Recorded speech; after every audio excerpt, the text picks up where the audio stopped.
இன்று நாம் ஆசரிப்பு கூடாரத்தை பற்றி ஆரோனின் தளிர்த்த கோலை குறித்து படிப்போம். ప్రత్యక్షపు గుడారం యొక్క వేద పట్టణమందు మనం ఇప్పుడు చిగురించినటువంటి అహరోను చేతికరను గురించి మనం నేర్చుకుంటున్నాం. The whole story of Aaron's rod that budded is mentioned in Numbers 17. Only we will read in Tamil the whole chapter. இந்த ஆரோனின் தளிர்த்த கோலை பற்றியதான விவரங்கள் அனைத்தும் எண்ணாகமும் 17 முழு அதிகாரத்திலும் சொல்லப்பட்டுள்ளது. அதை மாத்திரம் நாம் வாசிப்போம். ఈ యొక్క చిగురించినటువంటి అహరోను చేతికరను గురించి సంఖ్యాకాండము 17వ అధ్యాయంలో వ్రాయబడెను. అది మాత్రం మనం చదివేదము. பின்பு கர்த்தர் மோசேயை நோக்கி, நீ இஸ்ரவேல் புத்திரோடே பேசி அவர்கள் பிதாக்களின் வம்சங்களாகிய ஒவ்வொரு வம்சத்தினுடைய பிரபுவினிடத்தில் ஒவ்வொரு கோலாக 12 கோலை வாங்கி அவனவன் கோலில் அவனவன் பேரை எழுதுவாயாக. லேவினுடைய கோலின் மேல் ஆரோனின் பேரை எழுத கடவாய். அவர்களுடைய பிதாக்களின் ஒவ்வொரு வம்ச தலைவனுக்காகவும் ஒவ்வொரு கோல் இருக்க வேண்டும். அவைகளை ஆசரிப்பு கூடாரத்திலே நான் உங்களை சந்திக்கும் ஸ்தானமாகிய சாட்சி பெட்டிக்கு முன்னே வைக்க கடவாய். அப்பொழுது நான் தெரிந்து கொள்கிறவனுடைய கோல் துளிர்க்கும். இப்படி இஸ்ரவேல் புத்திரர் உங்களுக்கு விரோதமாய் முறுமுறுக்கிற அவர்களுடைய முறுமுறுப்பை என்னை விட்டு ஒழிய பண்ணுவேன் என்றார். இதை மோசே இஸ்ரவேல் புத்திரோடே சொன்னான். அப்பொழுது அவருடைய பிரபுக்கள் எல்லாரும் தங்கள் பிதாக்களுடைய வம்சத்தின்படி ஒவ்வொரு பிரபுவுக்கும் ஒவ்வொரு கோலாக 12 கோல்களை அவனிடத்தில் கொடுத்தார்கள். ஆரோனின் கோலும் அவருடைய கோல்களுடனே இருந்தது. அந்த கோல்களை மோசே சாட்சியின் கூடாரத்திலே கர்த்தருடைய சமூகத்தில் வைத்தான். மறுநாள் மோசே சாட்சியின் கூடாரத்துக்குள் பிரவேசிக்கும் போது இதோ லேவியின் குடும்பத்தாருக்கு இருந்த ஆரோனின் கோல் துளிர்த்திருந்தது.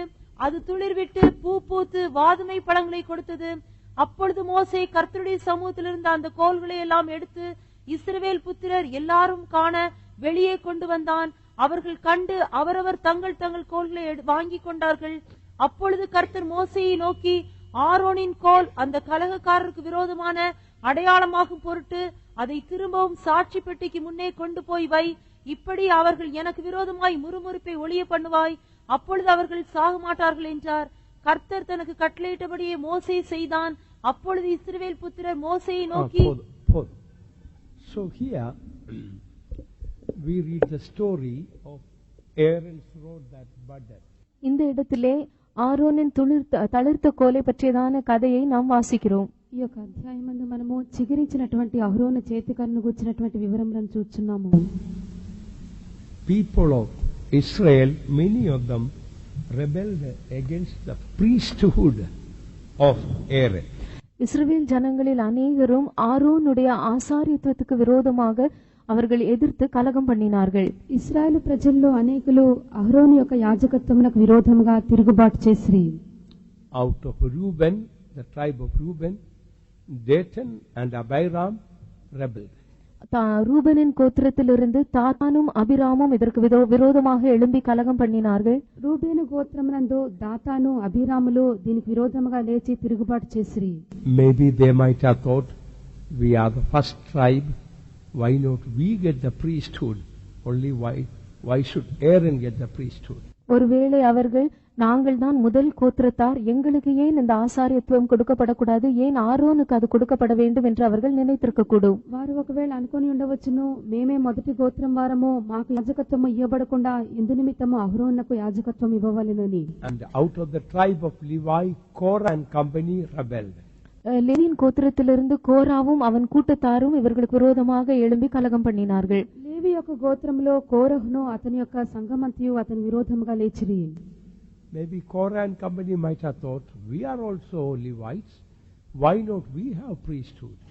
ஒருவேளை கோராகும் அவன் கூட்டத்தாரும் நாங்களும் லேவியர் தானே, ஏன் எங்களுக்கு அந்த ஆசாரியத்துவம் கொடுக்கப்படக்கூடாது என்று நினைத்திருக்கலாம். ఒకవేళ కోరహు అతని యొక్క సమస్త సమూహము, మేము కూడా లేవి గోత్రంలో చెందిన వారమే కదా, మాకు ఎందుకొరకు యాజకత్వం ఇవ్వబడలేదని అనుకొని ఉండవచ్చును. So they started murmuring against the elders, Moses and Aaron. ஆகவே அவர்கள் மூப்பர்களாகிய மோசேக்கும் ஆரோனுக்கும் விரோதமாக முறுமுறுக்க ஆரம்பித்தார்கள். కావున వారు పెద్దలైనటువంటి మోషే అహరోనులకు విరోధముగా వారు సనగనారంభించిరి. This story also shows what a great sin it is to rebel against our leaders.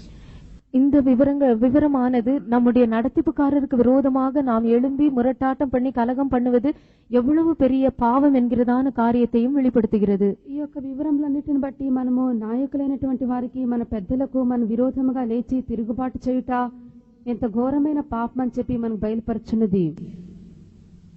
We all are one way or the other guilty of this great sin.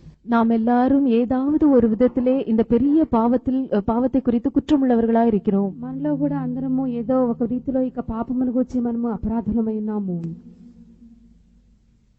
16th and 17th chapters of Numbers show how great is the sin of rebelling against our elders, those who are above us, servants of God.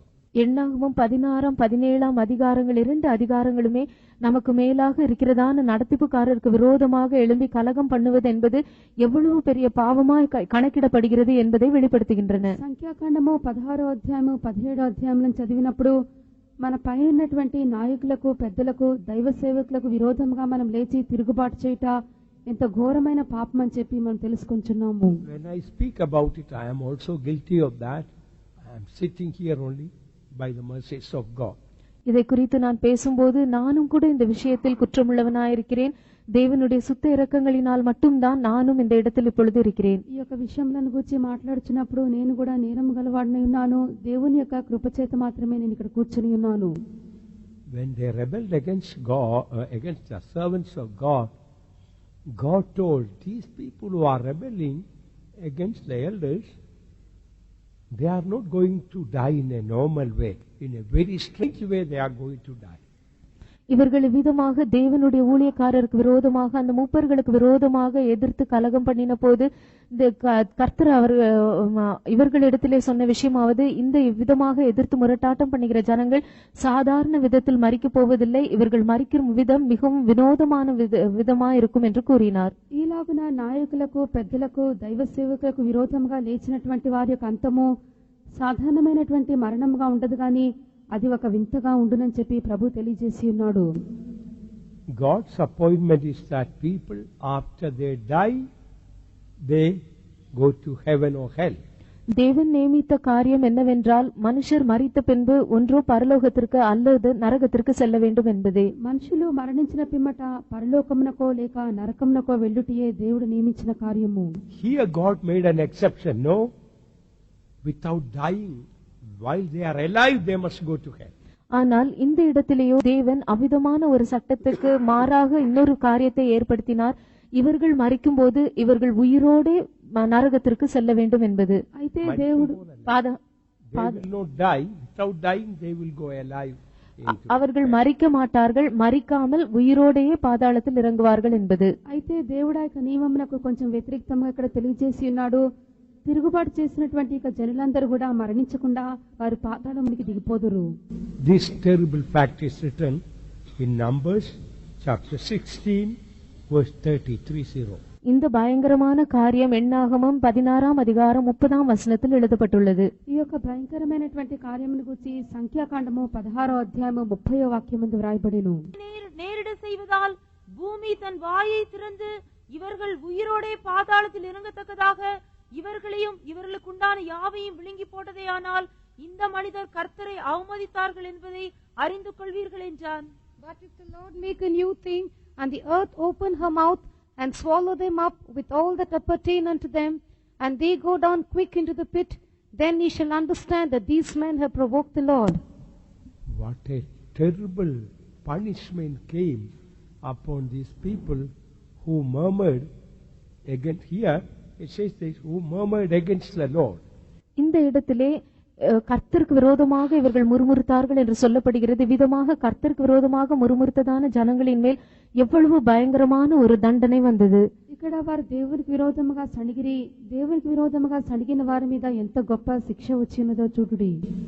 Actually what they did was they were murmuring against the servants of God.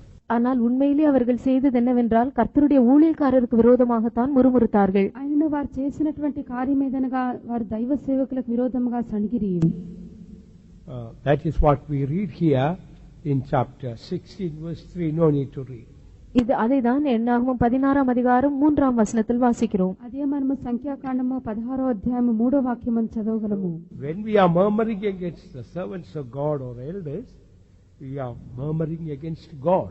நாம் கர்த்தருடைய ஊழியக்காரருக்கு விரோதமாக அல்லது மூப்பர்களுக்கு விரோதமாக நாம் முறுமுறுப்போம் என்றால் நாம் கர்த்தருக்கே விரோதமாக முறுமுறுக்கிறோம் என்றுதான் అర్థం. కావున మనము దేవుని యొక్క సేవకులకు విరోధంగా లేక పెద్దలకు విరోధంగా సణిగినట్లయితే ప్రభువునకు విరోధంగానే మనము సణుగుచున్నామని చెప్పి అర్థము. In history it never happened. Only in one place in the Bible says, while they were standing there, the very place where they were standing, the earth was cleft open and they went out straight. சரித்திரத்தில் எந்த இடத்திலும் இவ்விதமான ஒரு மரணம் சம்பவித்ததாக நாம் வாசிப்பதில்லை. வேதாகமத்தில் ஒரே ஒரு இடத்தில் மாத்திரம்தான் இவ்விதமான மரணத்தை குறித்து வாசிக்கிறோம். அவர்கள் இன்னும் நின்று கொண்டிருக்கும் போதே அவர்களுக்கு கீழே இருந்ததான பூமி தன் வாயை திறந்தது. அவர்கள் உயிரோடு அப்படியே பாதாளத்தில் ఇరంగినాர்கள். ఇటువంటి చరిత్రలో మనం ఇటువంటి సంభవం జరిగినట్లుగా ఎక్కడ కూడా మనం చూచట్లేదు. అయితే ఇక్కడ పరిశుద్ధ గ్రంథమందు ఈ స్థలంలోనే ఇటువంటి ఒక మరణం సంభవించెను. వారి క్రిందున్నటువంటి నేల నెరవేర్చెను. భూమి తన యొక్క నోరు తెరవగానే వారందరూ తిన్నగా పాతాళంలోనికి దిగిపోయిరి. Now God wanted to prove to the whole Israel whom God has chosen. இப்பொழுது தேவன் இஸ்ரவேல் சபை அனைத்துக்குமே தாம் யாரை தெரிந்து கொண்டிருக்கிறார் என்கிறதான காரியத்தை நிரூபிக்க விரும்பினார். ఇప్పుడు దేవుడు ఇశ్రాయేలు యొక్క సర్వ సమాజంలో తాను ఏర్పరచుకొనినది ఎవరని చెప్పి తెలియపరచుకొని ఉన్నాడు. Before that, let us make a decision in our life. அதற்கு முன்பாக நாம் நம்முடைய ஜீவியத்தில் ஒரு தீர்மானம் செய்வோம். దానికి ముందుగా మన యొక్క జీవితమందు మనం ఒక తీర్మానం చేసేదము. We all some way or the other, or even if we didn't murmur from the mouth, in our heart we might have murmured against our elders. நாம் எல்லாருமே ஏதாவது ஒரு விதத்தில் ஒருவேளை வாயை திறந்து முறுமுறுக்கவில்லை என்றாலும் நம்முடைய இருதயத்திலாவது நாம் நமக்கு மேலாக இருக்கிற நடத்திப்புக்காரர் மூப்பர்களுக்கு விரோதமாக முறுமுறுத்திருக்கிறோம். మనం అందరం కూడా ఏదో ఒక రీతిలో ఒకవేళ మనం నోరు తెరిచి మనం సనగకుండినప్పటికీ మన హృదయంలోనైనను సరే మన యొక్క పైనటువంటి నాయకులకు పెద్దలకు విరోధముగా సణిగి ఉండవచ్చును. Why do they treat me like this? அவர்கள் ஏன் என்னை விதமாக நடத்துகிறார்கள்? వారు ఎందుకొరకు నన్ను ఇలాగ నడిపించున్నారు? Why they don't send me away to another place? அவர்கள் ஏன் என்னை வேறொரு இடத்திற்கு அனுப்பாமல் இருக்கிறார்கள்? మరి యొక్క స్థలంలో ఎందుకొరకు వారు నన్ను పంపించట్లేదు? Why they kept me in this particular place? அவர்கள் ஏன் என்னை இந்த குறிப்பிட்ட ஸ்தலத்திலே வைத்திருக்கிறார்கள்? ఈ గుర్తింపబడినటువంటి స్థలంలో వారు ఎందుకొరకు నన్ను ఉంచి ఉన్నారు? Why they are hard on me? அவர்கள் ஏன் என்னிடத்தில் கடினமாக இடைப்படுகிறார்கள்? నా ఎడల వారు ఎందుకొరకు కఠినంగా ఉన్నారు? Like that there may be some murmurings and questions and might have come through our words, through in our thoughts. இவ்விதமாக நம்முடைய வார்த்தையிலோ நம்முடைய சிந்தனைகளிலேயோ பலவிதமான முறுமுறுப்புகளும் கேள்விகளும் எழும்பியிருக்கலாம். ఇలాగున మన యొక్క మాటలు ఎందో లేక మన యొక్క తలంపుల్లోనో ఇటువంటి సన్నుగుట్టయు వారికి విరోధంగా మాట్లాడుటయు చేసి ఉండవచ్చును. What is the spiritual meaning of earth swallowing up? பூமி தன் வாயை திறந்து விதமாக அவர்களை விழுங்கினது என்கிறது ஆவிக்குரிய அர்த்தம் என்ன? భూమి తన యొక్క నోరు తెరిచి వారిని మృంగివేసిన చెప్పుట యొక్క ఆత్మీయ అర్థమేమి? Earth means earthly mind or worldly mind. பூமி என்றால் பூமிக்குரிய சிந்தையாயிருப்பது அல்லது லௌகீக சிந்தையாயிருப்பது. భూమి అనగా భూ సంబంధమైనటువంటి మనస్సు లేక లోక సంబంధమైన మనస్సు. So spiritually speaking, earth swallowing us up means earthly mind. That may swallow us up. Our mind, our heart all can become carnal, earthly, worldly. எனவே ஆவிக்குரிய பிரகாரமாக பூமி நம்மை விழுங்கி போடுவதென்றால் இந்த பூமிக்குரிய சிந்தையானது நம்மை அப்படியே விழுங்கிவிடும். நம்முடைய எண்ணங்கள், சிந்தனைகள், நம்முடைய வார்த்தைகள், கிரியைகள் எல்லாமே பூமிக்குரிய சிந்தையுடையதாய் அப்படியே மாறிவிடும். కావున భూమి వారిని మృంగివేసిన చెప్పుట యొక్క ఆత్మీయ అర్థము భూ సంబంధమైనటువంటి మనస్సు మనం మృంగివేయును. మన యొక్క తలంపులు, మన యొక్క యోచనలు, మన యొక్క ఊహలన్నీ కూడా భూ సంబంధమైనవిగాను శారీరకంగాను లౌకికంగాను అది మారిపోవచ్చును. So God asked all the tribes of Israel, bring a rod according to your tribe. எனவே தேவன் இஸ்ரவேல் கோத்திரங்கள் எல்லாவற்றையும் பார்த்து அவரவர் கோத்திரங்களுக்கு ஏற்றவாறு அவர்கள் ஒவ்வொரு கோலை கொண்டு வர வேண்டும் என்று கட்டளையிட்டார். కావున దేవుడు ఇశ్రాయేలు యొక్క సమాజంతో ప్రతి వారును వారి వారికి గోత్రం చొప్పున ఒక కర్రను తీసుకొని రావలెను. Every tribe's name was written on the stick or on the road. ஒவ்வொரு வம்சத்தினுடைய பெயரும் அந்தந்த கோலின் மேல் எழுதப்பட்டது. ప్రతి గోత్రం యొక్క పేరు వారి వారి కర్ర మీద వ్రాయబడిను. But when it came to the tribe of Levi, instead of writing Levi, God told write Aaron's name there. ஆனால் லேவியின் கோத்திரம் வந்தபோது லேவி என்கிறதான பெயரை அந்த கோலின் மேல் எழுதுவதற்கு பதிலாக அதன் மேல் ஆரோன் என்ற பெயரை எழுத வேண்டும் என்று தேவன் சொன்னார். ఆయనను లేవి గోత్రం వచ్చినప్పుడు లేవి కర్ర మీద నీవు అహరోన్ యొక్క పేరు వ్రాయవలనని చెప్పెను. And then all those sticks, rods were brought to the house of God, kept in the house of God, in the tabernacle of the Lord. அதன் பின்பு அந்த எல்லா கோல்களுமே தேவனுடைய வீட்டிற்கு கொண்டு வரப்பட்டன.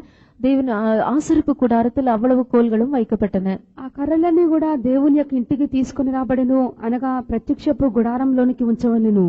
And the Lord told, the man's rod whom I shall choose shall blossom. அப்பொழுது தேவன் அவர்களை நோக்கி, நான் தெரிந்து கொள்ளும் மனுஷனுடைய கோல் துளிர்க்கும் என்று சொன்னார். అప్పుడు దేవుడు నేను ఎవరిని ఏర్పరచుకొందునో వారి యొక్క కర్ర చిగురించును. And these 12 rods were left in the presence of God all night. இந்த 12 கோல்களும் இரவு முழுவதுமாக தேவனுடைய சந்நிதியில் வைக்கப்பட்டிருந்தன. ఈ యొక్క 12 కర్రలు రాత్రంతయు దేవుని యొక్క సన్నిధిని ఉంచబడెను. Next morning, when Moses brought all the sticks outside, அடுத்த நாள் காலையிலே மோசே எல்லா கோல்களையும் வெளியே கொண்டு வந்தபோது, మరునాడు మోషే యొక్క కర్రలన్నీ బయటకు తెచ్చినప్పుడు look at what happened, verse 8. 8ஆம் வசனத்தில் என்ன சம்பவித்தது என்று பாருங்கள். ఏమి జరిగినదో 8వ వాక్యంలో చూడుడి. Numbers 17:8. மறுநாள் மோசே சாட்சியின் கூடாரத்துக்குள் பிரவேசிக்கும் போது இதோ லேவியின் குடும்பத்தாருக்கு இருந்த ஆரோனின் கோல் துளிர்த்திருந்தது. அது துளிர்விட்டு பூ பூத்து வாதுமை பழங்களை கொடுத்தது. And it came to pass that on the morrow Moses went into the tabernacle of witness, and behold, the rod of Aaron for the house of Levi was budded, and brought forth buds, and bloomed blossoms, and yielded almonds. What a miracle took place here. இந்த இடத்திலே எவ்வளவு பெரிய அற்புதம் நடந்திருக்கிறது. ఎంత గొప్ప అద్భుతం ఇక్కడ జరిగెను. All the 12 rods might have been similar. We don't read anything about Aaron's rod, anything particular when it was laid in the presence of God. எல்லா 12 கோல்களுமே ஒரே விதமாகத்தான் காணப்பட்டிருந்திருக்கும். இந்த 12 கோல்களும் தேவ சந்நிதியிலே வைக்கப்படும் போது ஆரோனின் கோல் ஏதோ ஒரு குறிப்பிட்ட விதத்தில் தனிமை விசேஷித்த விதத்தில் இருந்தது என்று எந்த இடத்திலும் சொல்லப்படவில்லை. ఈ యొక్క 12 కర్రలు కూడా ఒకే విధంగా ఉండవచ్చును. ఇవి యెహోవా యొక్క సన్నిధిని ఉంచినప్పుడు అహరోను కర్రను గురించి ఏదో ప్రత్యేకంగా ఉండునట్లు చెప్పబడలేదు. But the morning when Moses looked, lo and behold, Aaron's rod budded, blossomed, yielded almond fruits.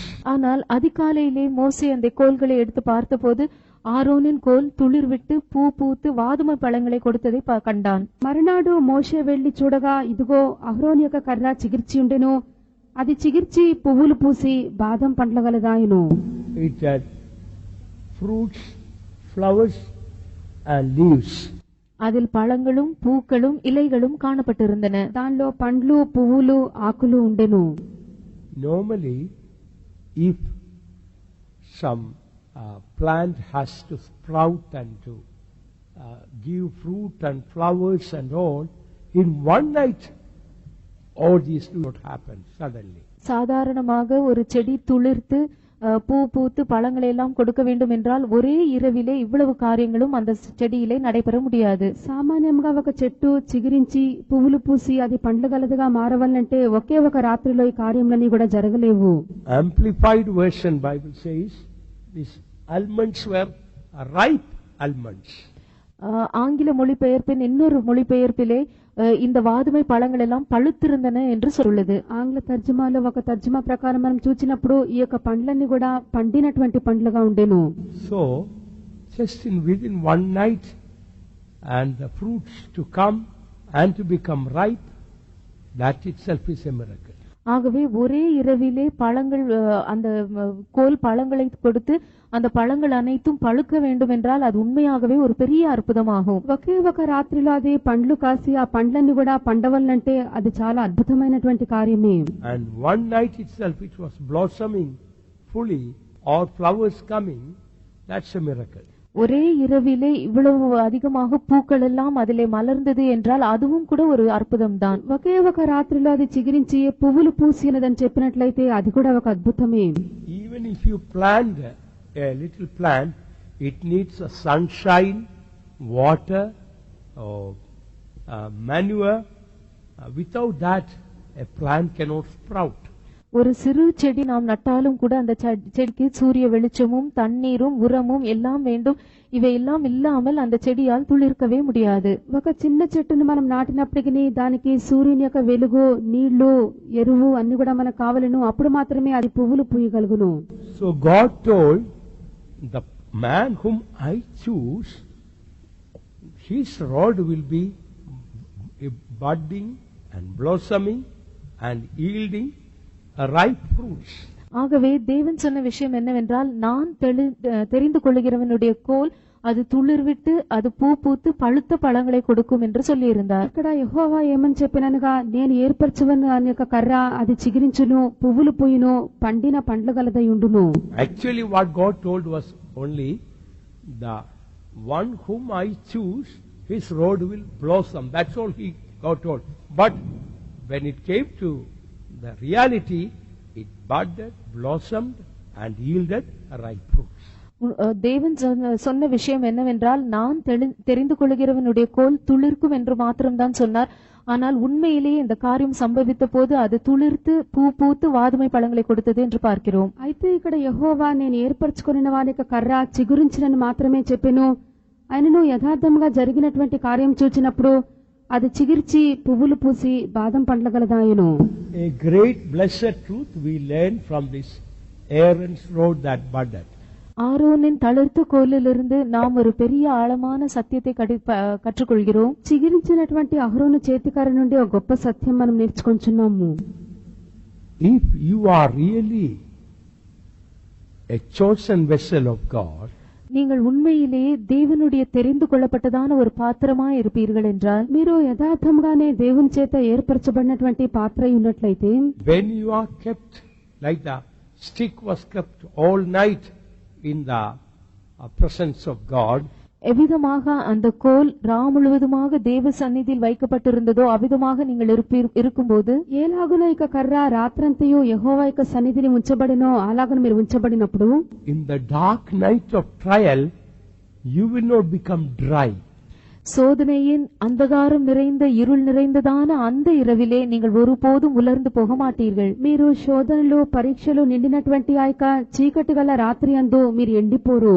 That is the time you will be fruitful and flourishing. In other words, you will be encouraged and you will encourage others. அந்த சமயத்தில் தான் நீங்கள் அதிகமாக மலர்ந்து பலனளிக்கிறவர்களாக, கனி கொடுக்கிறவர்களாக காணப்படுவீர்கள். அதாவது நீங்கள் உற்சாகமடைந்து தைரியமடைந்து மற்றவர்களையும் தைரியப்படுத்தக்கூடியவர்களாய் కాణపడువீர்கள். అటువంటి శోధన వేళలందు మీరు చాలా ఫలవంతంగాను వర్ధిల్లుచున్నటువంటి వారుగాను ఉందురు. మీరే ఉత్సాహం కలిగి ధైర్యం గలవారు ఉండి ఇతరులను కూడా ప్రోత్సాహపరచువారు ఉందురు. So 12 rods were kept in the house of God, but one only flourished or blossomed, budded and yielded ripe almonds. ஆகவே 12 கோல்கள் தேவனுடைய சந்நிதியில் வைக்கப்பட்டிருந்தன. ஆனால் அவைகளில் ஒரே ஒரு கோல் மாத்திரம்தான் துளிர்த்து பூ பூத்து పழுతదాన వాదుమై పళంగళై కొడుతది. 12 కర్రలు యెహోవా యొక్క సన్నిధిని ఉంచబడి ఉండెను. ఆయనను వాటిలో ఒకే ఒక కర్ర మాత్రము చిగురించి పువ్వులు పూసి పండినటువంటి బాదం పండ్ల గలదాయను. All others remained dry and dead as ever. மற்ற எல்லா கோல்களுமே எப்போதும் போல உலர்ந்ததாய் செத்த கோல்களாய் காணப்பட்டன. మిగిలినటువంటి కర్రలన్నీ కూడా ఎప్పటి వలె ఎండిపోయినవిగాను మృత స్థితిలోనే ఉండెను. So in the time of your trials it will be proved what type of a person you are. ஆகவே உங்கள் சோதனை, உங்கள் பரீட்சையின் நேரத்தில் தான் நீங்கள் எந்த விதமான ஒரு மனுஷன், ஒரு ஆள் என்பது வெளிப்படுத்தப்படும். కావున మీ యొక్క పరీక్ష శోధన వేళల్లోనే మీరు ఎటువంటి వ్యక్తి అయి ఉన్నారని చెప్పి అది బయలుపరచబడును. We read in Proverbs, in the time of adversity, if you faint, your strength is small. ஆபத்து காலத்தில் உன் பலம் நீ சோர்ந்து போவாயானால் உன் பலம் குறுகினது என்று நீதிமொழிகளிலே நாம் வாசிக்கிறோம். సామెతల గ్రంథమందు మనం చదివినప్పుడు శ్రమ దినమున నీవు కృంగిని ఎడల నీవు చేతకాని వాడవగుదువు. Please read that Proverbs. நீதிமொழிகள் 24 அதிகாரம் 10 வசனம். సామెతలు 24 అధ్యాయం 10వ వాక్యము. ஆபத்து காலத்தில் நீ சோர்ந்து போவாயானால் உன் பலன் குறுகிறது. If thou faint in the day of adversity, thy strength is small. Time of adversity, if you faint, your strength is small. ஆகவே ஆபத்து காலத்தில் நீங்கள் சோர்ந்து போவீர்கள் என்றால் உங்கள் பலம் குறுகினது. కావున శ్రమ దినమున నీవు కృంగిని ఎడల నీవు చేతకాని వాడవగదువు, లేక నీకు బలము తక్కువగా ఉండును. When we go through adversity and difficulty, that is the time we must learn to rejoice and praise. That is the meaning of blossoming and budding and yielding fruits and flowers. நாம் பலவிதமான பரீட்சைகள், கஷ்டங்கள், ஆபத்துகளின் வழியாக செல்லும் போது அந்த நேரத்தில் தான் நாம் அதிகமாக கர்த்தருக்குள் சந்தோஷித்து மகிழ்ந்து களி கூற வேண்டும். அப்படி என்றால் நாம் அந்த விதமான சமயங்களிலே துளிர்த்து பூ பூத்து பழங்களை கொடுக்கிறோம் என்று அர்த்தம். మనము పరీక్షలు, శోధనలు, కష్టముల ద్వారా వెళ్ళుచున్నప్పుడు అటువంటి సందర్భంలోనే మనం సంతోషంగా ఉండవలెను. అప్పుడు మాత్రమే మనం చిగిర్చి పువ్వులు పూసి పండ్ల గల వారమై ఉందము. True, we all are called and chosen by God. நாம் எல்லாரும் தேவனால் அழைக்கப்பட்டு அவரால் தெரிந்து கொள்ளப்பட்டிருக்கிறோம் என்பது உண்மைதான். మనమందరం కూడా దేవుని చేత పిలువబడి ఏర్పరచబడి ఉన్నది సత్యమేను. But if we have to prove to others, to the unbelieving world, that God has chosen us, it can be proved in the time of our trouble and trial, how we react to our problems and trials. ஆனால் மற்றவர்களுக்கு விசுவாசியாததான இந்த உலகத்தாருக்கு நாம் உண்மையிலேயே தேவனால் தெரிந்து கொள்ளப்பட்டவர்கள் என்கிறதான காரியத்தை நாம் நிரூபிக்க வேண்டும் என்றால் நம்முடைய சோதனைகள், கஷ்டங்கள், பரீட்சைகளின் காலத்திலே நாம் எவ்விதமாக நடந்து கொள்கிறோமோ, நம்முடைய பிரதிக்கிரியைகள் எவ்விதமாக இருக்கின்றனவோ அவற்றை பொறுத்துதான் நாம் நிரூபிக்க முடியும். కావున మనము విశ్వసింపనటువంటి యొక్క లోకమునకు మనము దేవుని చేత ఏర్పరచబడిన వారమై ఉన్నామని తెలియపరచుటకు మన యొక్క పరీక్షలు, శోధన, కష్టముల వేళయందు మన యొక్క ప్రతిక్రియ ఎలాగున్నదో, ఎలాగున వాటిని ఎదుర్కొంటున్నామో వాటిని బట్టి వాటిని మనం నిరూపించగలము. Rod, generally in the Bible the meaning is power and authority. சாதாரணமாக வேதாகமத்தில் கோல் என்பதற்கு வல்லமையும் அதிகாரமும் என்கிறதான அர்த்தம் தான் கொடுக்கப்படுகிறது. కర్ర అని చెప్పినప్పుడు సామాన్యంగా పరిశుద్ధ గ్రంథం నుండి అది శక్తియు అధికారమునై ఉన్నది. God will send from Zion the rod of his strength. தேவன் சியோனிலிருந்து தமது வல்லமையின் செங்கோலை அனுப்புவார். దేవుడు సియోన్లో నుండి తన యొక్క శక్తి గలనటువంటి దండమును పంపించును. So, in the time of our adversity, if we are really cheerful and happy in the Lord, then only we can have the power and authority of the Lord working in our life and ministry. ஆகவே நம்முடைய ஆபத்துகள், நம்முடைய கஷ்டங்கள், சோதனைகளின் காலங்களிலே நாம் உண்மையாகவே கர்த்தருக்குள் சந்தோஷித்து களி கூறக்கூடியவர்களாய் இருப்போம் என்றால் அப்பொழுது மட்டும்தான் தேவனுடைய வல்லமையும் அதிகாரமும் நம்முடைய ஜீவியத்திலும் நம்முடைய ஊழியத்தையும் வெளிப்படுத்த முடியும். కావున శ్రమ దినమందు మనం మన యొక్క జీవితంలో దేవుని యందు సంతోషించి ఉత్సహించినటువంటి వారమై మనం ఉండినట్లయితే మాత్రమే మన యొక్క కష్టములందును, మన జీవితమందును, మన యొక్క సేవ యందును శక్తియు అధికారమును మనం బయలుపరచువారమై ఉందుము. But when trials come, sickness come, troubles come, people persecute us and try to do various things, and if we cry and we murmur and complain, that shows that we don't have the power and the authority of the Lord.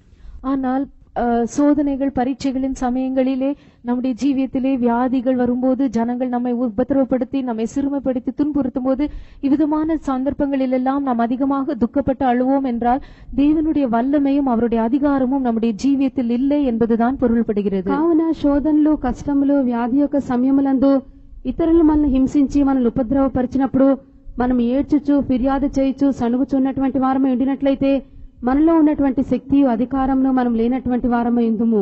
Look at Jesus here in Isaiah chapter 53 verse 2.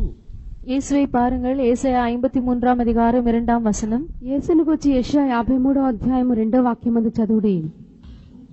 Ilangilai போலவும் வறண்ட நிலத்திலிருந்து துளிர்க்கிற வேரை போலவும் அவனுக்கு முன்பாக எழும்புகிறார். அவருக்கு அழகும் இல்லை, சௌந்தரியம் இல்லை. For he shall grow up before him as a tender plant and as a root out of a dry ground. Look at here. This is spoken about our Lord Jesus Christ. இது நம்முடைய கர்த்தராகிய இயேசு கிறிஸ்துவை குறித்து சொல்லப்பட்டுள்ளது. ఇది మనకు ప్రభు అయినటువంటి యేసుక్రీస్తుని గురించి చెప్పబడెను. He shall grow up before him as a tender plant and as a root out of a dry ground. இளங்கிளையைப் போலவும் வறண்ட நிலத்திலிருந்து துளிர்க்கிற வேரை போலவும் அவனுக்கு முன்பாக எழும்புகிறார். లేత మొక్క వలెను ఎండిన భూమిలో మొలిచిన మొక్క వలెను అతడు ఆయన ఎదుట పెరిగెను. Please listen carefully. கவனமாக கேளுங்கள். జాగ్రత్తగా వినుడి. Out of a dry ground, only a dry plant can come, not a tender plant. வறண்ட நிலத்திலிருந்து ஒரு உலர்ந்து போனதான செடிதான் துளிர்க்க முடியும், ஒரு இளங்கிளை அதிலிருந்து துளிர்க்க முடியாது. ఎండినటువంటి భూమిలో నుండి ఎండిపోయినటువంటి మొక్కే మొలుచునే గాని లేత మొక్క మొలవదు. For example, you plant any small plant in a very dry desert. உதாரணமாக மிகவும் சிறியதான ஒரு செடியை நீங்கள் உலர்ந்து போன பாலைவனம் போல காய்ந்திரதான ஒரு நிலத்திலே நட்டால், ఒకవేళ మీరు ఒక చెట్టును ఎడారి భూమి వలె ఉన్నటువంటి ఎండినటువంటి స్థలంలో మీరు నాటినట్లయితే, so in the dry ground the plant also will be very dry. அந்த காய்ந்த உலர்ந்த நிலத்திலிருந்து எழும்புகிறதான அந்த செடியும் கூட காய்ந்து போய் தான் இருக்கும். ఆ యొక్క ఎండిన భూమిలో నుండి మొలిచినటువంటి చెట్టు కూడా ఎండిపోయిన స్థితిలోనే ఉండును. But about Jesus, what did we read? ஆனால் இயேசுவை குறித்து நாம் என்ன வாசித்தோம்? అయితే యేసును గురించి మనం ఏం చదువుచున్నాము? He shall grow up before him as a tender plant out of a dry ground. அவர் அவனுக்கு முன்பாக வறண்ட நிலத்திலிருந்து துளிர்க்கிறதான இளங்கிளையை போல எழும்புவார். ఆయన ఎండినటువంటి భూమిలో మొలిచినటువంటి లేత మొక్క వలె ఉండును. We must be like Jesus. நாம் இயேசுவை போல் இருக்க మనం வேண்டும். కూడా యేసు వలె ఉండవలెను. After the training, one day you may be sent to a very dry place. உங்களுடைய பயிற்சியின் காலம் முடிந்த பின்பு ஒருவேளை நீங்கள் மிகவும் உலர்ந்து வறண்டதான ஒரு இடத்திற்கு அனுப்பப்படலாம். మీ యొక్క తర్ఫీదైన తర్వాత ఒకవేళ ఎడారి వలె ఎండిపోయినటువంటి స్థలంలోకి పంపించబడవచ్చును. But in that dry ground you should not become dry. ஆனால் அந்த வறண்ட நிலத்தில் நீங்கள் வறண்டு போகக்கூடாது. ఆ యొక్క ఎండిపోయినటువంటి భూమిలో మీరు ఎండిపోకూడదు. You must be a tender plant out of the dry ground. அந்த வறண்ட நிலத்திலிருந்து துளிர்க்கிற இளங்கிளையாய் தான் நீங்கள் காணப்பட வேண்டும். ఎండినటువంటి భూమిలో నుండి మొలిచిన లేత మొక్క వలె మీరు ఉండవలెను. Everybody may be dry, hard towards you. எல்லாரும் உங்களிடத்தில் மிகவும் உலர்ந்து போனதான கடினமான விதத்திலே இடைப்படுகிறவர்களாய் இருக்கலாம். ఒకవేళ మీ చుట్టూనున్న అందరూ కూడా ఎండిపోయినటువంటి కఠినులుగా మీతో ఉండవచ్చును. When they are hard towards you, you must be tender towards them. அவர்கள் உங்களிடத்தில் கடினமாக இடைப்படும் போது நீங்கள் அவர்களிடத்தில் இளங்கிளையை போல மெதுவாக இடைப்பட வேண்டும். వారు మీ పట్ల చాలా కఠినంగా ప్రవర్తించినప్పుడు మీరు వారి ఎడల చాలా లేత మొక్క వలె లేతగా మీరు వారి ఎదుట ప్రవర్తింపవలెను. Normally human nature is those who are hard on you, you will be hard on them. Those who are kind and tender towards you, you will be tender and kind to them. சாதாரணமாக மனுஷீக தன்மை என்னவென்றால், உங்களிடத்தில் கடினமாய் இடைப்படுகிறவர்களிடத்தில் நீங்களும் கடினமாய் நடந்து கொள்வீர்கள். யார் யார் உங்கள் பேரில் பட்சமாய் தயவாய் நடந்து கொள்கிறார்களோ அவர்களிடத்தில் நீங்களும் பட்சமாயும் தயவாயும் இருப்பீர்கள். సాధారణమైనటువంటి మనుష్య గుణమేదనగా ఎవరైనా మీ మీద కఠినంగా ఉండినట్లయితే మీరు కూడా వారి ఎడల కఠినంగా ప్రవర్తించెదరు. ఒకవేళ ఎవరైనా దయగాను జాలిగాను మీ ఎడల ప్రవర్తించినప్పుడు తిరిగి మీరు కూడా అలాగనే జాలితో మీరు ప్రవర్తించెదరు. Coming back to Aaron's rod that budded, ஆரோனின் தளிர்த்த கோலை குறித்து நாம் திரும்பமாக படிக்கும்போது, చిగురించినటువంటి అహరోను చేతి కరకు మనం తిరిగి వచ్చినప్పుడు, that night it was kept, that shows grace period. அந்த ராத்திரியிலே அது வைக்கப்பட்டிருந்தது என்பது கிருபையின் காலத்தை குறிக்கிறது. ఆ యొక్క రాత్రి అది ఉంచబడి ఉన్నది, అది కృపాకాలంను సూచించున్నది. Read again Numbers 17:8. எண்ணாகமம் 17ஆம் அதிகாரம் 8ஆம் வசனம். సంఖ్యాకాండము 17వ అధ్యాయము 8వ వాక్యము. மறுநாள் மோசே சாட்சியின் கூடாரத்திற்குள் பிரவேசிக்கும் போது இதோ லேவியின் குடும்பத்தாருக்கு இருந்த ஆரோனின் கோல் துளிர்த்திருந்தது. அது துளிர்விட்டு பூ பூத்து வாதுமை பழங்களை கொடுத்தது. And it came to pass that on the morrow Moses went into the tabernacle of witness, and behold, the rod of Aaron for the house of Levi was budded, and brought forth buds, and bloomed blossoms, and yielded almonds. So the night shows grace period, and the morning shows the coming of the Lord. ஆகவே இரவு நேரம் ராக்காலம் என்பது அது கிருபையின் காலத்தை குறிக்கிறது. அதிகாலை என்பது அது தேவனுடைய வருகையை காண்பிக்கிறது. కావున రాత్రి కాలం అని చెప్పినది కృపాకాలం సూచించినది, మరునాడు లేక ఉదయం అని చెప్పినప్పుడు అది ప్రభు యొక్క రాకడై ఉన్నది. So when these rods were kept in the presence of God in the tabernacle, all of them appeared the same, perhaps the same size, We don't read Aaron's rod was longer, bigger, fatter. We don't read that. இந்த 12 கோல்களும் அந்த ராக்காலத்திலே தேவனுடைய சந்நிதியில் வைக்கப்பட்டிருந்த போது எல்லா கோல்களும் ஒரே விதமாகத்தான் இருந்தது, ஒரே அளவுடையதாய் இருந்தது. எந்த இடத்திலும் ஆரோனின் கோல் மாத்திரம் நீளமாக அல்லது பருமனாக காணப்பட்டது என்று சொல்லப்படவில்லை. ఈ యొక్క 12 కర్రలు దేవుని యొక్క సన్నిధిని ఉంచబడి ఉన్నవి. ఈ అన్ని కూడా ఒకే విధముగా ఉన్నట్లుగానే చెప్పబడిను.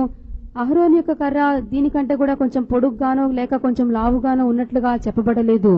But on the morning only, the one who was really was for God, chosen by God, walking with God, was revealed. ஆனால் அடுத்த நாள் காலையிலே தான் உண்மையாகவே தேவனால் தெரிந்து கொள்ளப்பட்டதும் தேவனோடு கூட சஞ்சரித்து அவரோடு கூட நடக்கிறதுமான மனுஷன் யார் என்பது வெளிப்படுத்தப்பட்டது. ఆయనను మర్నాడు ఉదయమునే ఎవరిని దేవుడు ఏర్పరచుకొని ఉన్నాడో, ఎవడు దేవునితో కూడా నడుచున్నాడో ఆ యొక్క కార్యము తెలియపరచబడెను. Similarly, now during this grace period, we all may look like servants of God. அதுபோலவே இந்த கிருபையின் காலத்தில் இப்பொழுது நாம் எல்லாருமே தேவனுடைய ஊழியக்காரர் போலதான் தென்படுவோம். కావున ఈ కృపా కాలంలో మనమందరం కూడా దేవుని యొక్క సేవకుల వలె కనబడవచ్చును. We all come for prayer, we all wear white clothes, this and that.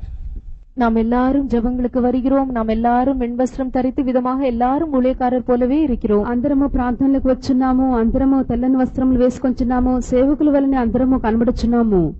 But at the coming of the Lord will be proved who are the ones really chosen by God, walking with God. ஆனால் கர்த்தருடைய வருகையின் போதுதான் உண்மையாகவே யார் யார் தேவனால் தெரிந்து கொள்ளப்பட்டவர்கள் என்றும் தேவனோடு கூட நடந்தவர்கள் யார் என்றும் வெளிப்படுத்தப்படும். ఆయనను ప్రభు యొక్క రాకడియందు ఎవరిని దేవుడు ఏర్పరచుకొని ఉన్నాడనియో, ఎవరు దేవునితో కూడా నడుచున్నారనియో ఆ సంగతి బయలుపరచబడును.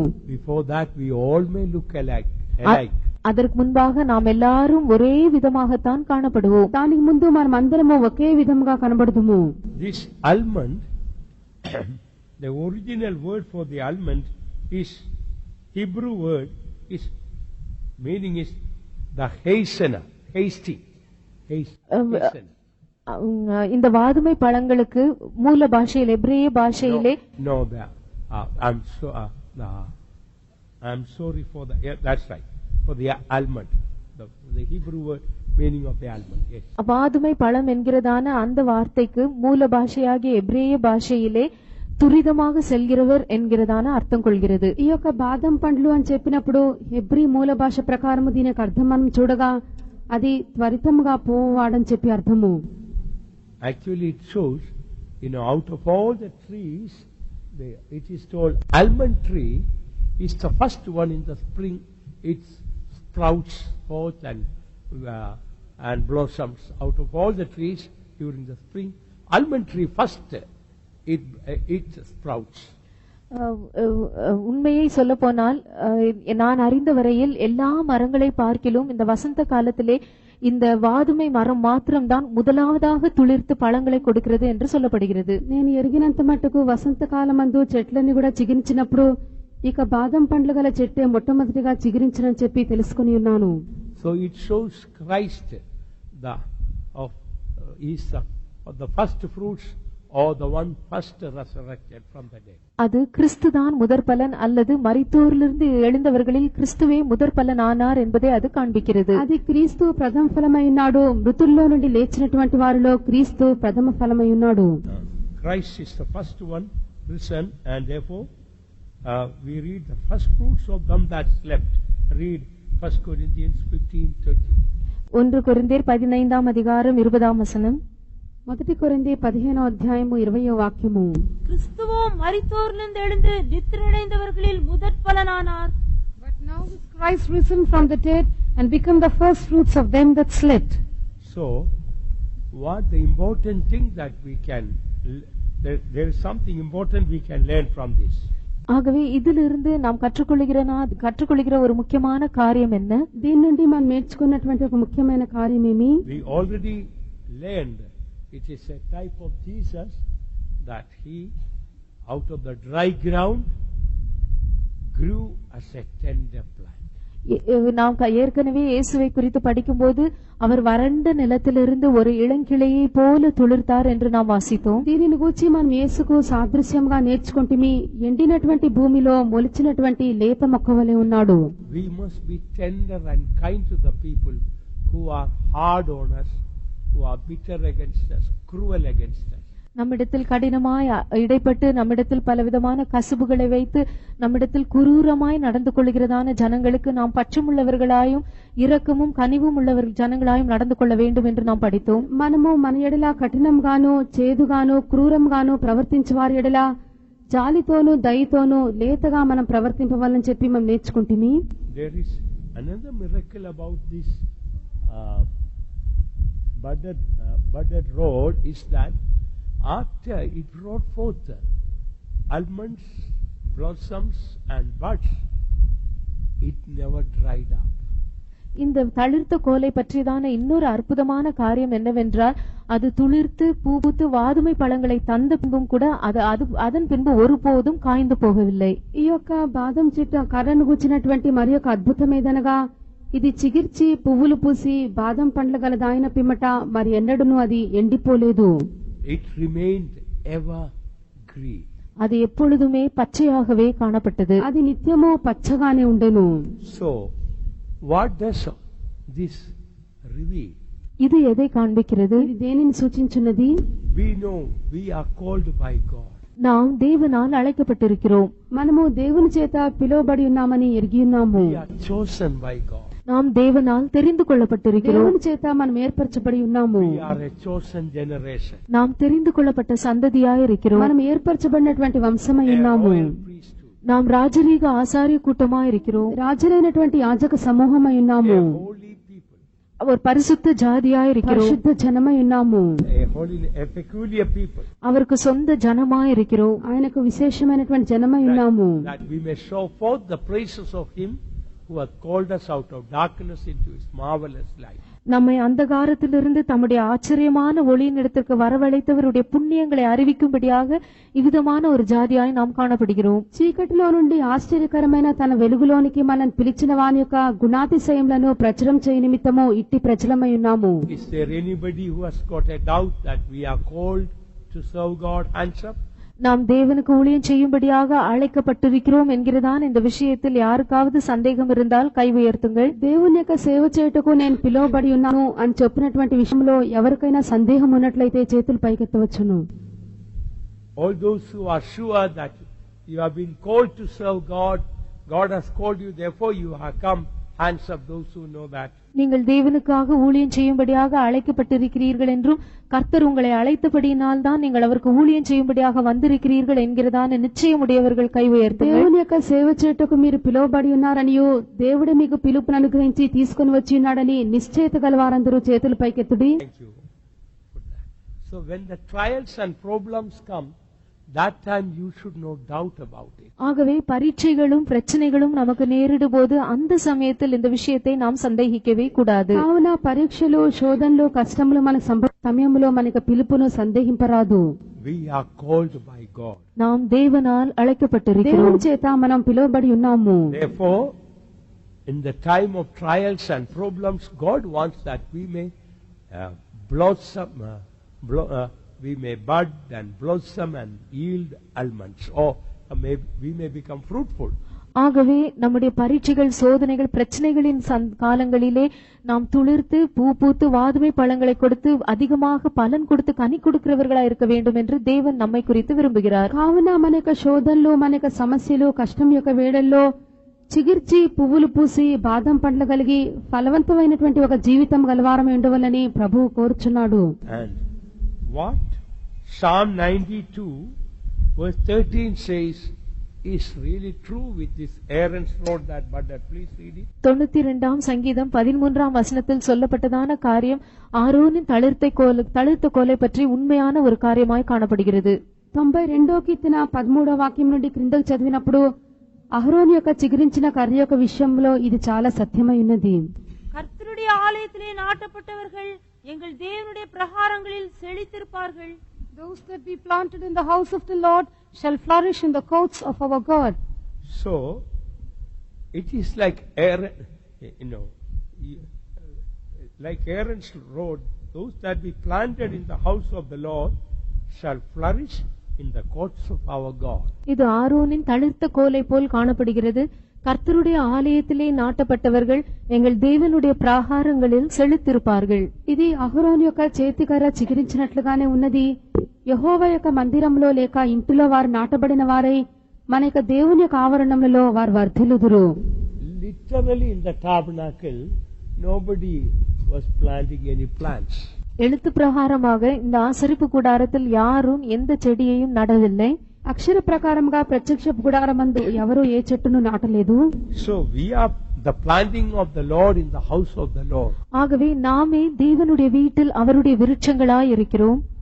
దేవుని యొక్క ఇంట్లో మనమే ఆయన నాటినటువంటి వృక్షములై ఉన్నాము. So those who are planted in the house of the Lord shall flourish in the courts of our God. ஆகவே கர்த்தருடைய ஆலயத்திலே நாட்டப்பட்டவர்கள் எங்கள் தேவனுடைய ప్రాహారంகளில் செழித்திருப்பார்கள். కావున దేవుని యొక్క మందిరంలో నాటబడిన వారు ఆయన యొక్క ఆవరణములలో వర్ధిల్లుదురు. And what does the next verse say?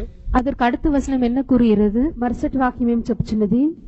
கர்த்தர் உத்தமர் என்றும் என் கண்மலையாகிய அவரிடத்தில் அநீதி இல்லை என்றும் விளங்கப்படும்படி அவர்கள் முதிர் வயதிலும் கனி தந்து புஷ்டியும் பசுமையுமாயிருப்பார்கள். They shall still bring forth fruit in old age. They shall be still bringing forth. Means continue to bring forth fruits. அவர்கள் இன்னும் கனி கொடுப்பார்கள் என்றால் அவர்கள் தொடர்ந்து கனி கொடுத்து கொண்டே இருப்பார்கள் என்றுதான் அர்த்தம். ఇంకా వారు చిగురించి పెట్టుదురని చెప్పినప్పుడు వారు కొనసాగించి ఫలములను కాయిచునే ఉందురు. We should be fruitful in future also. நாம் வரும் காலங்களிலும் கூட கனி கொடுக்கிறவர்களாய் இருக்க வேண்டும். భవిష్యత్ కాలంలో కూడా మనము ఫలించే వారమై ఉండవలెను. Jesus told that your fruit may remain. John 15:5. உங்கள் கனி நிலைத்திருக்கும் படிக்கும் என்று இயேசு கூறினார். யோவான் சுவிசேஷம் 15ஆம் அதிகாரம் 5ஆம் வசனம். యోహాను సువార్త 15వ అధ్యాయము 5వ వాక్యమందు మీ యొక్క ఫలము నిలిచి ఉండాలని చెప్పెను. நானே திராட்சை செடி, நீங்கள் கொடிகள். ஒருவன் என்னிலும் நான் அவனிலும் நிலைத்திருந்தால் அவன் மிகுந்த கனிகளை கொடுப்பான். என்னை அல்லாமல் உங்களால் ஒன்றும் செய்யக்கூடாது. I am the vine, ye are the branches. He that abideth in me, and I in him, the same bringeth forth much fruit, for without me ye can do nothing. 16ஆம் வசனம். 16వ వాక్యము. So, right. நீங்கள் என்னை தெரிந்து கொள்ளவில்லை, நான் உங்களை தெரிந்து கொண்டேன். நீங்கள் என் நாமத்தினாலே பிதாவை கேட்டுக்கொள்வது எதுவோ அதை அவர் உங்களுக்கு கொடுத்ததாக நீங்கள் போய் கனி கொடுக்கும்படிக்கு உங்கள் கனி நிலைத்திருக்கும்படிக்கும் நான் உங்களை ஏற்படுத்தினேன். So here it is the same, bringeth forth much fruit. So God wants that our life may become a fruitful rod of almond. அவன் மிகுந்த கனிகளை கொடுப்பான் என்று சொல்லப்படுகிறது. ஆகவே நம்முடைய ஜீவியம் அதிகமான வாதுமை பழங்களை கொடுக்கத்தக்கதான விதத்திலே கனி கொடுக்கும் ஜீவியமாக இருக்க வேண்டும் என்று தேவன் விரும்புகிறார். అది బహుగా ఫలించును అని చెప్పి వ్రాయబడి ఉన్నది. అనగా మన యొక్క జీవితము అధికమైనటువంటి బాదం పండ్లు గల చిగురించిన అహరోను కర్ర వలె ఉండవలెను. So that our fruit may remain. That was the 15th verse. John 15:5, what we read, that in the Amplified it says that your fruit may remain.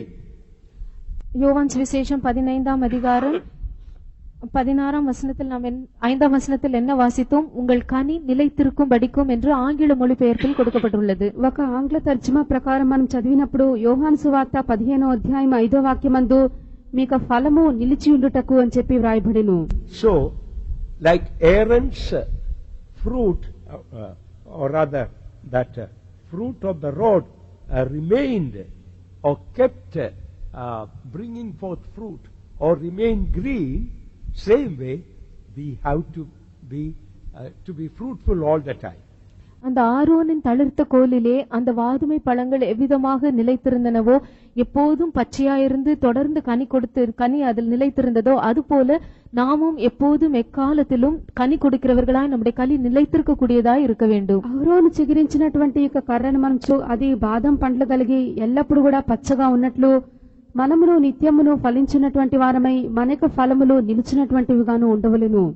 God further told Moses, this Aaron's rod that budded, it should be kept inside the ark of God in the most holy place, along with the golden pot and the 2 tables of stone.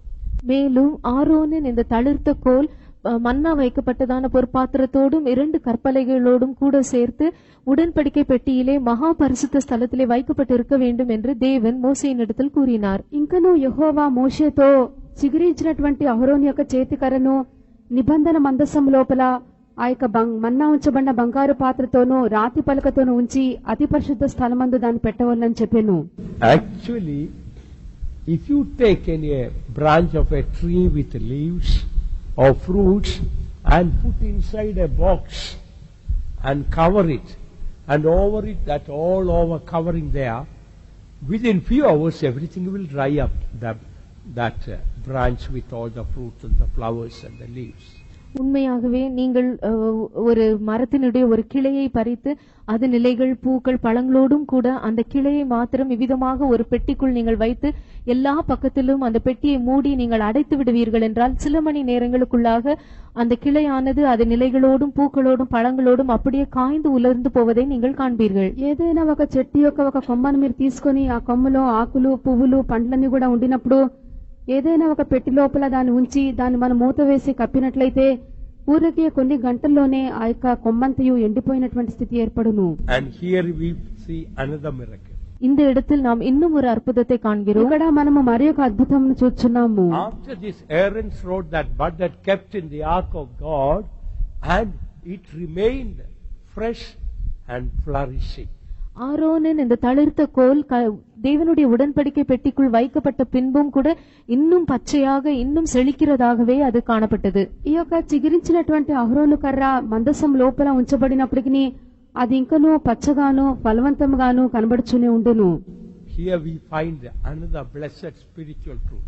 இந்த இடத்திலே இன்னும் ஆசீர்வதிக்கப்பட்ட ஒரு ఆవికుரிய సత్యத்தை நாம் కాண்கிறோம். ఇంకా మనము మరి ఒక ఆశీర్వదింపబడినటువంటి ఒక సత్యంను చూడగలము. If we, like the Aaron's rod that budded, remain always spiritually keeping a most holy life, if we live in the holy of holies, our life also will be fruitful and flourishing without drying up. ஆரோனின் தளிர்த்த கோலை போல நாமும் எப்பொழுதும் மகா பரிசுத்த ஸ்தலத்தில் காணப்படுகிறவர்களாய் நம்முடைய ஜீவியத்தை நாம் மகா பரிசுத்தத்தில் பாதுகாத்துக் கொள்ளும்போது நாமும் கூட உலர்ந்து போகாமல் காய்ந்து போகாமல் எப்பொழுதும் பச்சையாக செழிக்கிறவர்களாக கனி கொடுக்கிறவர்களாகவே காணப்படுவோம். చిగిరించినటువంటి అహరోను యొక్క చేతికర్ర అతి పరిశుద్ధ స్థలంలో ఉంచబడినట్లు మనము కూడా మన యొక్క జీవితంలో అతి పరిశుద్ధమైన దానిగా మనం కాపాడుకుంటూ ఉన్నప్పుడు మనము కూడా ఎండిపోకుండా ఎల్లప్పుడూ పచ్చగాను ఫలవంతంగాను కాపాడుకొనగలము. In fact, anything that is kept in the most holy place in the ark is preserved. உண்மையை சொல்ல போனால் மகா பரிசுத்த ஸ்தலத்திலே உடன்படிக்கை பெட்டிக்குள் வைக்கப்படுகிற பொருள் எதுவானாலும் அது பாதுகாக்கப்படும். అతి పరిశుద్ధ స్థలంలో నిబంధన మందసంలో మనం ఏ వస్తువును ఉంచినప్పటికీ అది నిజంగానే కాపాడబడినది సత్యమై ఉన్నది. Look at the golden pot with manna. பொற்பாத்திரம் வைக்கப்பட்டிருந்ததான மன்னா வைக்கப்பட்டிருந்ததான பொற்பாத்திரத்தை பாருங்கள். మన్నా ఉంచబడినటువంటి బంగారు పాత్ర Once it is kept in the ark, manna is preserved. Otherwise, within few hours, it would breed, it will stink and breed worms. இந்த பொற்பாத்திரத்தில் வைக்கப்பட்டிருந்ததான இந்த மன்னா உடன்படிக்கை பெட்டிக்குள் வைக்கப்பட்டவுடன் தானே அது பாதுகாக்கப்படுகிறது. இல்லை என்றால் சில மணி நேரங்களுக்குள்ளாக அது நாற்றம் எடுத்து பூச்சி பிடிக்கும். ఈ యొక్క మన్నా ఉంచబడినటువంటి బంగారు పాత్ర నిబంధన మందసంలో ఉంచబడటం బట్టి అది కాపాడబడి ఉన్నది. లేనట్లయితే అది మనం బయట ఉంచినప్పుడు అది పురుగులు పట్టి కుళ్ళిపోయినటువంటి స్థితి కొన్ని గంటల్లోనే ఏర్పడును. Beloved ones, what we learn from this, if we keep our life in the most holy place, preserve a life with all purity, like manna was preserved, Aaron's rod was preserved with its freshness, God will preserve our life and our ministry. அருமையானவர்களே, இதிலிருந்து நாம் என்ன கற்றுக்கொள்கிறோம்? நாம் நம் மகா பரிசுத்த ஸ்தலத்தில் இருக்கும்போது நம்முடைய ஜீவியத்தை எல்லா பரிசுத்தத்தோடும் தூய்மையோடும் நாம் காத்துக்கொள்ளும் போது எவ்விதமாக இந்த மன்னாவும் ஆரோனின் தளிர்த்த கோலும் எப்பொழுதும் காய்ந்து போகாமல் பச்சையாக தேவன் பாதுகாக்கப்பட்டதோ அதுபோலவே தேவன் நம்முடைய ஜீவியத்தையும் நம்முடைய ஊழியத்தையும் எல்லா சந்தர்ப்பங்களிலும் నాశమాగామల్ అద భద్రமாக పచ్చయాగా కని కొడుకురదాగా దేవుని కాతుకొள்ளுవార్. దీనిని బట్టి మనము అతి పరిశుద్ధమైనటువంటి స్థలంలో ఉండినప్పుడు లేక మన యొక్క జీవితంలో మన కార్యములని కూడా అతి పరిశుద్ధంగా మనం కాపాడుకున్నప్పుడు ఏలాగునే అతి పరిశుద్ధం స్థలంలో ఉంచబడినటువంటి మన్నాయు అహరోన్ చిగురించినటువంటి కర్రయు ఎండిపోకుండా పచ్చగాను వర్ధిల్లుచున్నట్లుగాను కనబడినో అలాగునే మన యొక్క జీవితంలో మన యొక్క సేవయు ఎల్లప్పుడూ పచ్చగాను ఫలవంతముగాను అది ఆశీర్వాదకరముగాను కాపాడబడును. We must love purity of life all through our life. நம்முடைய ஜீவிய நாட்களிலெல்லாம் நம்முடைய ஜீவியத்தின் தூய்மையை நாம் எப்பொழுதும் வாஞ்சிக்கிறவர்களாய் இருக்க வேண்டும். మన యొక్క జీవిత కాలమంతయు మన యొక్క జీవితమందు పవిత్రతను మనం అధికంగా వాంఛింపవలెను. We live a most holy life, the faith home will become a most holy place. நாம் ஒரு மகா பரிசுத்தமான ஜீவியம் செய்வோம் என்றால் நம்முடைய విశ్వాస వీడుகளும் కూడా మహా పరిశుద్ధమైన స్థలంగளாய் మారు. మనము ఒక అతి పరిశుద్ధమైనటువంటి జీవితం చేసినప్పుడు మన యొక్క విశ్వాస గృహములు కూడా అతి పరిశుద్ధమైన స్థలముగానే మారును. Spiritually speaking, purity is preservatory. That preserves our life. Like in the food you put some pickle, in the food you put some pickles, you put some salt or some vinegar. It preserves that food items. எவ்விதமாக நாம் சில உணவுப் பொருட்களிலே உப்பு அல்லது காடியை சேர்த்தால் அந்த பொருள் பாதுகாக்கப்படுகிறதோ அதுபோல இந்த நம்முடைய ஜீவியத்தின் தூய்மை என்பது நம்முடைய ஜீவியத்தை பாதுகாக்கும் ஒரு பொருளாய் ஒரு காரியமாய் కాణப்படுகிறது. ఏలాగున కొన్ని ఆహార పదార్థముల్లో పచ్చడిల్లో మనము ఉప్పు వేసినట్లయితే మరికొన్ని పదార్థములను కలిపినప్పుడు పాడైపోకుండా అవి కాపాడబడుచున్నవో అలాగునే మన యొక్క జీవితంలో ఉన్నటువంటి పవిత్రత మనను సంరక్షించినటువంటి ఒక పదార్థంగానే వస్తువుగానే ఉన్నది. Like anything that is kept in the most holy place is preserved. If we keep our life in the most holy place, we will be preserved.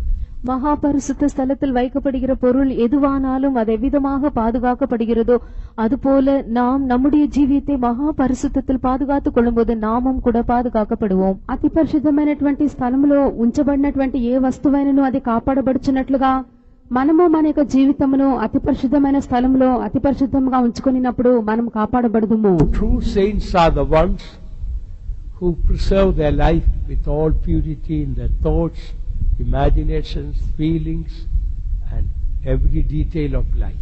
உண்மையான மெய்யான பரிசுத்தவான்கள் என்று சொல்லுகிறவர்கள் தங்களுடைய ஜீவியத்தை அதாவது தங்களுடைய சிந்தனைகள் யோசனைகள் தங்களுடைய வார்த்தைகள் உணர்ச்சிகள் தங்களுடைய சரீரம் முழுவதும் எல்லா தங்களுடைய ஜீவியத்தின் ஒவ்வொரு அம்சத்தையும் పరిశుద్ధத்தில் తూయిమేயில் కాతుకొళ్ళగిరవర్గల్ ఆవార్గల్. తమ యొక్క జీవితమందు తమ యొక్క తలంపులు తమ యొక్క ఊహలు తమ యొక్క భావోద్రేకములు తమ జీవితంలోని ప్రతి భాగమందును ఎవరైతే పవిత్రంగాను పరిశుద్ధంగాను కాపాడుకొనుచున్నారో వారే నిజమైనటువంటి యథార్థమైన పరిశుద్ధులై ఉన్నారు. Let us read Psalm 50 verse 5 and we will close. 50ஆம் சங்கீதம் 5ஆம் வசனத்தை வாசித்து முடிப்போம். 50వ కీర్తన 5వ వాక్యం మనం చదివి ముగించదము. பலியினாலே என்னோட உடன்படிக்கை பண்ணின என்னுடைய பரிசுத்தவான்களை என்னிடத்தில் கூட்டுங்கள் என்பார். Gather my saints together unto me, those that have made a covenant with me by sacrifice. So sometimes we make a covenant. Why do we break it? Because we don't make a sacrifice. சில வேளைகளிலே நாம் சில உடன்படிக்கைகளை செய்கிறோம். ஆனால் ஏன் அந்த உடன்படிக்கைகளை நாம் முறிக்கிறோம்? அதற்கேற்றதான ஒரு பலியை நாம் செலுத்துவதில்லை. కొన్నిసార్లు మనం నిబంధన చేయుచున్నాము, అయినను ఆ యొక్క నిబంధన ఎందు నిమిత్తం మనం బద్దలు చేయుచున్నాము, దాని కారణం ఏదనగా బలి అర్పణ మనం చెల్లించట్లేదు. Today let us make a consecration with sacrifice. Lord, rest of my life I want to be preserved in the most holy place. இன்று நாம் பலியோடு கூட சேர்ந்ததான ஒரு பிரதிஷ்டையை செய்வோம். கர்த்தாவே, என்னுடைய ஜீவியத்தின் மீதியான எல்லா நாட்களிலும் நான் இந்த மகா பரிசுத்த స్థలத்தில் பாதுகாக்கப்பட வேண்டும். నేడు మనం అందరము బలి అర్పణతో కూడినటువంటి ఒక నిబంధన మనం చేసేదము. ప్రభువా, నా యొక్క జీవితం యొక్క మిగిలినటువంటి దినములన్నీ అతి పరిశుద్ధమైనటువంటి స్థలములో నేను ఉంచి కాపాడబడవలెను. The most holy place, the fruit will never dry, the flowers and the leaves will never dry.